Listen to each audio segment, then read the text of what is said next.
poppin' YouTube, Crazy Canuck Sports. You're all about sports all the time.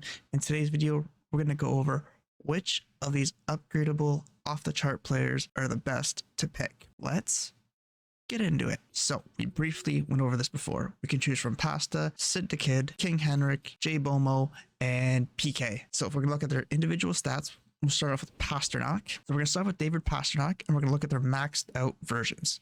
He comes in at 6 foot, 196, and he shoots right. So 6 foot isn't bad. He's a little bit lighter, 196. Hopefully he doesn't get slapped around too much, but he's got 89 acceleration, 89 agility, 90 speed, 82 endurance is kind of alarming. His slap shot actually is 92, 87 power. And it's funny with slap shots outside of like one timers, how often do you actually slap shot?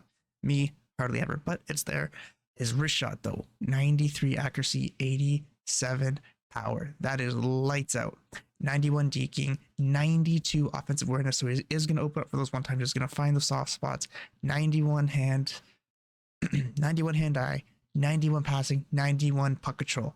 So that is a wicked card to have with the 90 speed. Unreal. His body checking, strength, aggression, durability, fighting skill obviously isn't there. No defensive awareness, no shot blocking, stick checking. So a little bit of defensive liability, but you're getting an offensive juggernaut. Obviously one of the best scorers in the game today. He comes with his zone ability, a snipe, phenomenal skill to settle pucks with exceptional wrist shot power and accuracy off settled pucks. So snipe's not a bad one to have. I think he's always had that. And he has sniper forward, which gives you +2 slap shot accuracy, +1 slap shot power, +2 wrist shot accuracy, +1 wrist shot power. On to Sid the Kid, and he's a little on the shorter side. He's 5'11", a little heavier than Pasta, a little shorter than Pasta as well. He comes with the synergy playmaking forward, +2 agility, +2 offensive awareness, +2 passing, +1 puck control, and he gets the zone ability Born Leader, provides a considerable energy boost for all skaters on the team after this player scores a goal, or a moderate energy boost for big hits and block shots. And that is a pretty accurate zone ability. Sid is the ultimate leader on and off the ice. Now, I'm not in love with Sid cards just because he does everything well, but nothing great. And when I'm looking for a card, you have to bring something to the table. If you don't have a great shot, be super fast. If you're not super fast, have a great shot, be hard to knock off the puck. And with Sid, that just doesn't happen here. He has 88 speed, which is meh.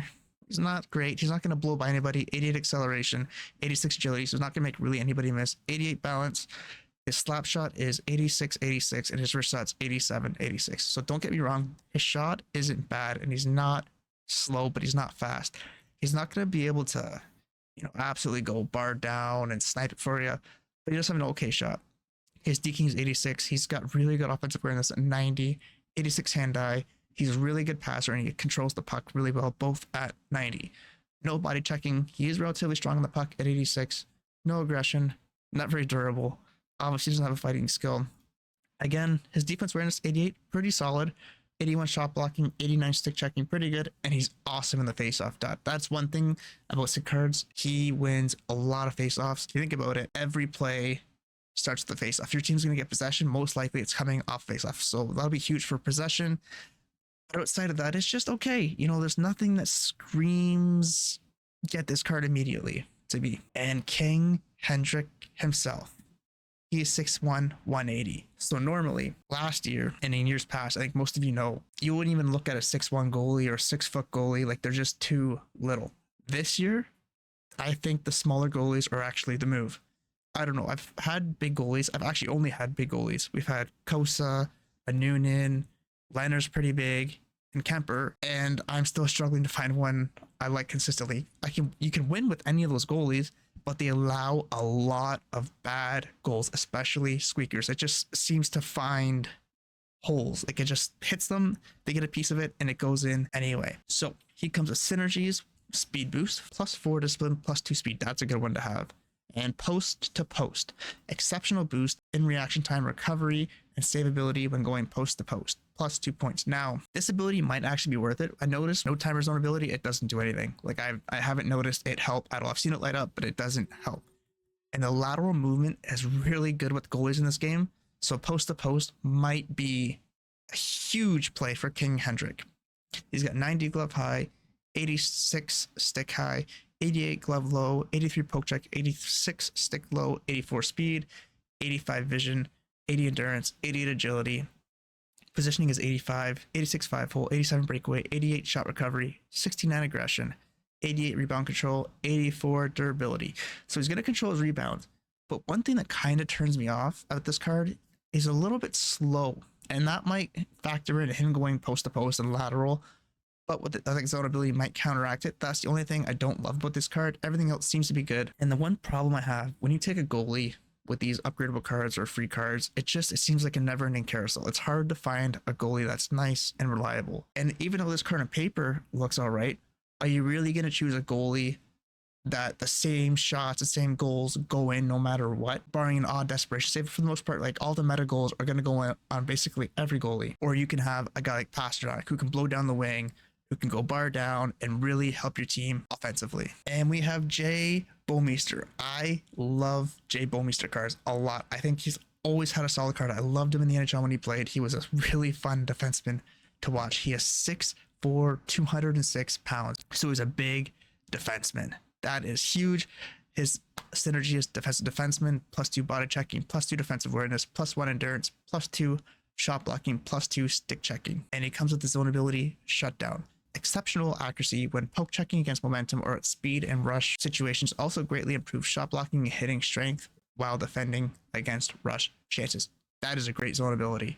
How many times you take a poke check penalty when a guy's coming at you and rush and all that stuff? If it works the way it says it is, that is a great zone ability to have for a defenseman. And the thing with Bouwmeester is he is a hell of a threat offensively. 90 speed, 88 acceleration, 89 endurance, 89 balance, 87 agility, 89 slap shot, 89 wrist shot. So he has the power. The accuracy's not there, but he does have the power. And with perfect 1Ts, you don't need accuracy. You just need to hit up and it goes in. It goes in or it doesn't. And it goes in a lot. 81 dinking, that's fine. 85 offensive awareness, that's okay. 83 hand-eye. His passing and puck control's 86, that's decent. His body checking is 85, 87 strength, 85 aggression, 95 durability, so he shouldn't get hurt a lot. I mean, now that injuries are a huge part of today's game. 91 defensive awareness. That is huge. He's just going to find a way to get in the passing lanes, the shooting lanes, and he's going to be a menace out there defensively. So he's got the offensive upside and he's got the defensive upside too. Got 86 shot blocking, 87 stick checking, pretty decent, and 90 discipline. So in theory, with the shutdown zone ability, he should not take a lot of penalties if you're not stupid with your stick. But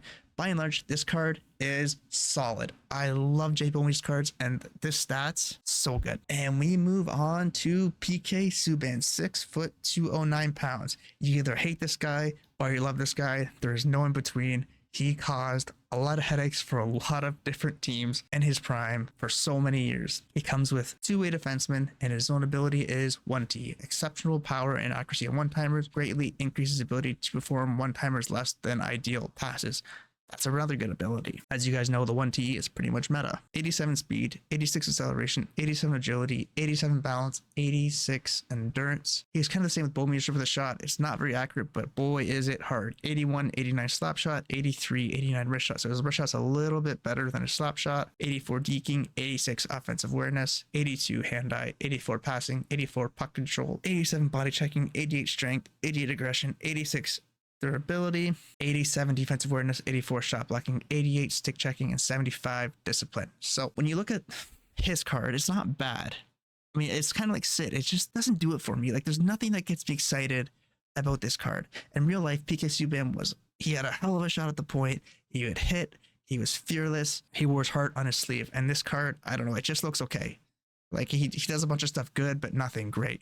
Okay, his shot power is good, but like outside of that, nothing screams at me. So by looking at these cards that you can pick from in week 1, I think it's between David Pasternak and Jay Bouwmeester. And originally I had my mind up who I wanted to say is the best card, but after looking at it, I think it's got to be Jay Bouwmeester.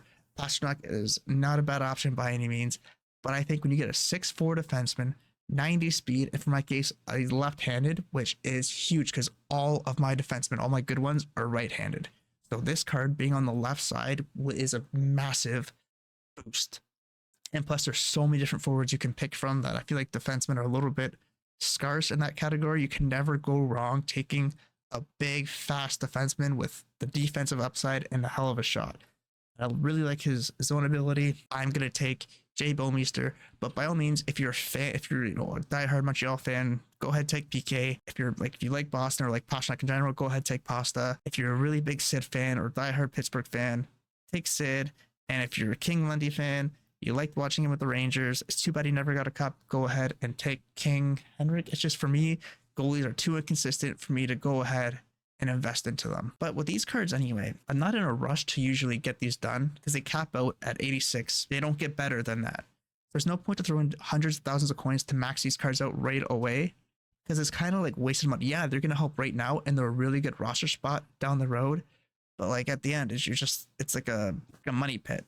At the end of the day, you're going to lose because they stay at 86 when you can then earn them for free. But if you get more than one, you get 2 or 3 or 2, then yeah, it's worth it to invest in them because you have 286s, which right now go into Hut Champs and dominate. Anyways, that's my 2 cents. If you guys liked the video, drop a like. Tell me who you're going to pick out of off the charts. You can just Pastrnak, Sid the Kid, King Henrik, Bomo, or PK. If you guys want to see more content like this, smash that subscribe button. Until next time, peace.